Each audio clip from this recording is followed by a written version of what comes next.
जय श्री राम दोस्तों। Welcome back to my channel. और आज भी मेरे पास एक और स्टोरी है और ये हमारे गांव की स्टोरी है। अब तो हम बाहर रहते हैं, अब हम गांव में नहीं रहते, बट ये हमारे गांव की स्टोरी है। और गांव में आई थिंक कोई ऐसा बंदा होगा जिसे स्टोरी नहीं पता होगी, ये सबको ही पता है। मतलब कि ये बहुत पॉपुलर स्टोरी है हमारे गाँव की। तो क्या हुई कि क्या हुआ था कि एक बार हमारे गांव में एक बहुत अच्छा पिकनिक स्पॉट है। तो वहाँ पे बहुत दूर दूर से न्यू ईयर के टाइम या फिर कोई अच्छा सा फेस्टिवल हो गया कि छुट्टी मिली तो बहुत लोग आते हैं दूर दूर से भी।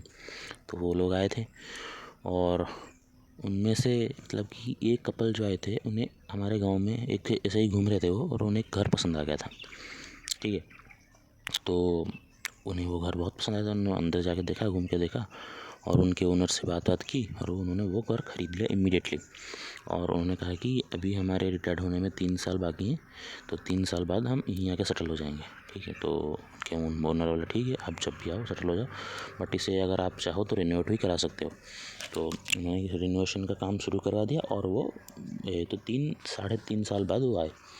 और जब आए, जैसे उन्होंने रहना शुरू किया तो वो एक मतलब एक हस्बैंड, एक वाइफ और उनका एक बेटा था और एक बेटी थी, और उनकी कोई बहन थी शायद, वो रहती थी।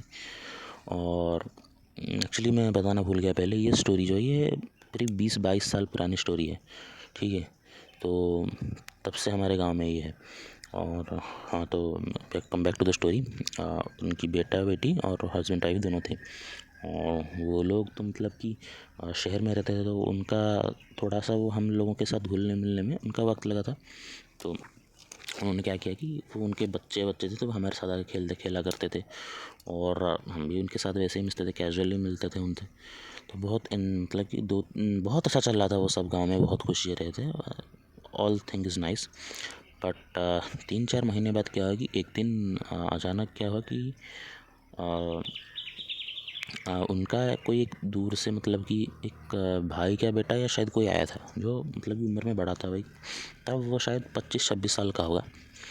तो वो और ये लोग तो मतलब कि नॉनवेज जब से गांव में आए थे खाना छोड़ ही दिया था, बट वो जो आया वो नॉनवेज लेके आया था।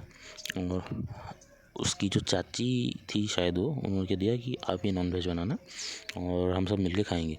तो उनकी चाची जो थी वो जैसे ही नॉनवेज को अंदर लेके आई, तो और रसोई में जाके उन्होंने वो जो नॉनवेज था उन्हें साफ़ करना शुरू कर दिया पानी से।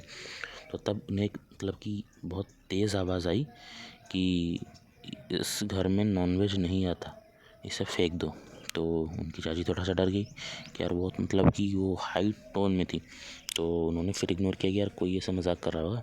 तो फिर से आया कि ये नॉनवेज फेंक दो, और फिर भी उन्होंने इग्नोर किया। और अचानक क्या है कि उनके पास में एक नाइफ़ था, जो किचन नाइफ़ होता है, वो अचानक उड़ के मतलब कि जंप करके इनकी तरफ आया और उनके सामने आके दीवार पे लगा।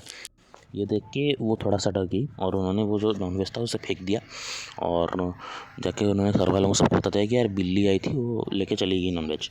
तो और जैसे उन्होंने वो जो अदरक और लहसुन होता है वो उसे भी काटना शुरू किया, तो भी उनके साथ कुछ ना कुछ हुआ। और ये सब उन्होंने नोटिस किया था, बट इन्होंने किसी को बताया नहीं था, क्योंकि उनके जो हस्बैंड थे वो रिटायर्ड होके आ रहे थे, तो वो नहीं चाहते थे कि उन्हें कुछ डिस्टर्ब करें। तो उनका जो मतलब कि बड़ा बेटा जो रहने आया था 25-26 साल का, उसे ना दारू पीने की बहुत बुरी आदत थी।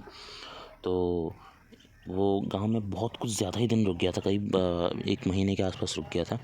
और एक दिन क्या हुआ कि उसके जो चाचा थे, जो रिटायर्ड होकर आए थे, जो अफसर थे, उनको किसी ने गांव में आके बताया कि सर आपका जो भतीजा है वो दारू पी के गांव के जो बाहर जो पेड़ है उसके नीचे पड़ा हुआ है। तो वो थोड़ा सा मतलब कि गुस्से में आए और उसको पास गए और उन्होंने डांटा कि यार तू हमारे घर में कोई दारू नहीं पीता, तू पी के ये सब, बहुत डांटा और उसे घर ले गए सुला दिया। तो अगले दिन क्या हुआ, जैसे ही सुबह उठ के उसकी चाची जो थी उसको उनके भतीजे को उठाने, क्योंकि अगले दिन उसकी ट्रेन थी, वो जाने वाला था, सुबह से उठाने गई तो उन्हें क्या दिखता है पता है, उनका जो भतीजा था उसका जो मुंडी है, उसका जो हेड, वो उसके बॉडी से अलग होके एक टेबल पे रखा हुआ है। और उसका जो बॉडी है वो बेड पे है, बट उसका हेड जो है वो टेबल पे है। और ये देख के भाई सब डर गए और चिल्लानी पड़ी, रोना वोना शुरू कि मर गया, ये क्या हुआ, किसने मारा। और इन्वेस्टिगेशन भी चला पुलिस का, वो थोड़ा सा बंद हो गया।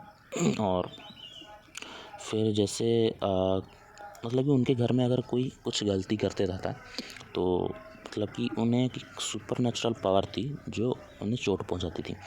तो उनके चाचा को थोड़ा सा शक होने लगा, क्योंकि उन्हें भी नोटिस किया था, चाची ने भी। तो एक बात कर रहे थे, तब उन्होंने कहा कि हम घर के ओनर के पास जाते हैं। उन्होंने बोला कि ऐसा कुछ नहीं है। तो एक जब मतलब कि ये उनका भतीजा भी मर चुका था, तो उन्होंने क्या किया कि नहीं, अब तो ये हम एक कोई सिद्ध बाबा को बुलाएंगे। तो उन्होंने उनके जो शहर में रहते थे वहाँ से कोई एक सिद्ध बाबा थे, उन्हें बुलाया। और वो जैसे ही घर में आए और घर में आए तो उनकी जो बेटी थी, जो मतलब कि उसकी उम्र करीब 8-9 साल की होगी, तो वो जो डाइनिंग टेबल है वहाँ पे अपने होमवर्क कर रही थी। और जैसे ही ये उन बाबा ने अपना घर पैर मतलब कि घर के अंदर रखा, तो उसने उसे पता नहीं क्या हुआ, उसने एक कुर्सी उठाई, 9 साल की बच्ची, बहुत बड़ी जो सोफ़ा होता है वो उठाया और उन बाबा की तरफ फेंक दिया। तो तभी बाबा समझ गए थे कि नहीं, ये कोई मतलब बहुत पावरफुल एंटिटी है, इससे मतलब कि यहाँ से भगाना बहुत मुश्किल है। तब उन्होंने थोड़ा सा पूजा वूजा की, तब उन्हें पता चला कि इस घर में जो है वो ब्रह्म राक्षस का वास है। ब्रह्म राक्षस मतलब कि कोई मतलब कि ऐसी एंटिटी नहीं होती कि जिसे आप हनुमान चालीसा या फिर कोई मंत्र वंत्र पढ़ा के भगा दोगे। ब्रह्म राक्षस वो होते हैं जो भी पंडित, मतलब कि बहुत स्कॉलर पंडित, जिन्हें मतलब कि वेद उपनिषद वगैरह उनके मुंह में हो, कंठस्थ याद हो, तो जब वो या फिर उस जैसा कोई पंडित कोई मतलब कि बुरे काम करेगा या फिर कोई अधूरी इच्छा लेके मरता है, तब वो ब्रह्म राक्षस बनता है। और ये लोग तो मतलब कि ब्राह्मण ही होते हैं, तो ये अपने रूल्स में बहुत स्ट्रिक्ट होते हैं। और अगर इनका एक एरिया होता है, अगर उस एरिया के अंदर आप इनके रूल के खिलाफ कुछ जाओगे तो ये आपको मतलब कि दंड देते हैं, या फिर इनफैक्ट ये आपकी जान भी ले सकते हैं। और अगर आप सोचते हो कि इनके आगे जाके हनुमान चालीसा पढ़ोगे तो कुछ फ़ायदा नहीं, क्योंकि ये आपसे अच्छा हनुमान चालीसा ये आपको सुना सकते हैं एंटिटी के रूप में भी। तो जो बाबा जी थे वो समझ गए थे कि यार इसे भगाना तो बहुत मुश्किल है। फिर भी उन्होंने कोशिश थोड़ी सी की और बहुत कुछ पूजा वूजा करवाई। बट ये हुआ कि जैसे ही वो उस लड़की के अंदर ही वो हावी हो रहा था, तो जैसे ही उन्होंने एक लड़की को लाके अपने सामने बिठा के घेरे के अंदर, और जैसे ही वो हनुमान चालीसा, जो हनुमान जी का जो कवच पूजा है, ठीक है, वो पढ़ना शुरू करते थे, तब उन्हें मतलब कि ऐसा लगता था कि कोई बहुत मतलब कि सुरीली आवाज़ में ये बोल रहा है। मतलब कि हाँ, वो श्लोक वो सुरीली आवाज़ में और उनसे अच्छा कोई बोल रहा है। तो फिर उन्होंने थोड़ा वो डरते थे, फिर वो देखते थे कि वो लड़की ही बोल रही है। घर वाले सब परेशान, यार ये क्या हो रहा है। फिर उन्होंने कहा कि नहीं, अब मेरे बस के कोई नहीं, या फिर इस दुनिया में ऐसा कोई नहीं कि ब्रह्म राक्षस को ज़बरदस्ती यहाँ से निकाल सके, आपको इस लड़की को बालाजी ही ले जाना होगा। तो उनके जो पापा थे वो भी भूतों फूतों में नहीं मानते थे, भूत प्रेत वगैरह में, तो वो मानने लगे और उनके मतलब कि उनके बात के मुताबिक वो उन्हें बालाजी ले गए। और भाई बालाजी ले जाना भी कोई मतलब कि आसान बात नहीं थी। उनकी रास्ते में गाड़ी इतनी बार ख़राब हो रही है, उनके आगे कार में कोई किसी का एक्सीडेंट हो रहा है, वो कहीं रुक रहे हैं, बहुत कुछ हो रहा है।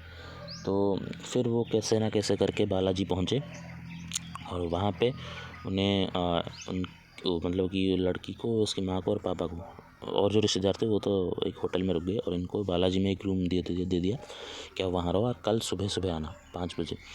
तो 5 बजे जो सुबह की आरती होती है, तो तभी उनके जो पंडित जी थे उन्होंने बुलाया और फिर जो उनकी थोड़ी सी पूजा वूजा की, और फिर वो उन्होंने आदेश दिया ब्रह्म राक्षस को कि तुम चले जाओ और ये तुम्हारी हर बात मानेंगे और तुम चले जाओ, हम तुम्हारी मुक्ति की व्यवस्था कर देंगे। तो बट उनके पिताजी ने पूछा कि नहीं, ब्रह्म राक्षस हमारे घर में क्यों है। तो उन पंडित जी ने बताया कि तुम्हारे घर के पीछे, तुम्हारे जो आंगन है वहाँ पे जो क्या अपना जो कहते हैं क्या, पीपल का पेड़, उसके नीचे इनकी अस्थियाँ दबी हुई है, उन्हें निकालो और गंगा जी में विसर्जित कर दो, तो ये उनकी मुक्ति हो जाएगी। तो उनके पापा ने वही किया और वो लेके मतलब कि वो गए पीपल के पेड़ के नीचे खुदाई की, और उन्हें एक मतलब कि लोटा मिला जिसमें उनकी अस्थियाँ थी, तो वो लेके वो गंगा जी गए, उनकी अस्थियों को विसर्जित कर दिया। और उसके बाद ये सब जो एंटिटी वगैरह के जो सब सुपर नेचुरल चीज़ें इनके साथ हो रही थी वो ख़त्म हो गया। बट उन्होंने मतलब कि उस दिन के बाद से नॉनवेज खाना ही छोड़ दिया। और इनकी बट मतलब कि इससे तो ना छुटकारा मिल गया, बट इनकी फैमिली की स्टोरी एक और मतलब कि इनके साथ एक चीज़ हुई थी जब वो लड़की करीब 11-13 साल की थी। हाँ, उनके उसके मतलब कि वो ब्रह्म राक्षस के स्टोरी के 3-4 साल बाद उनके साथ एक और मतलब कि भयंकर स्टोरी हुई थी, वो मैं आपको नेक्स्ट वीडियो में बताऊंगा। और ये वाली जो स्टोरी है ये टोटली मतलब कि ब्लैक मैजिक और इन सब के ऊपर है, ठीक है। तो बताना कैसी लगी आपको ये स्टोरी, पसंद आया तो इस वीडियो को लाइक करना, चैनल को सब्सक्राइब करना और वीडियो को ज़्यादा से ज़्यादा शेयर करो। मैं ऐसे ही धमाकेदार और ढांसू वीडियोज़ आपके लिए लेके आऊँगा। और तो मिलते हैं गाइस अगली स्टोरी में, और जय श्री राम सबको।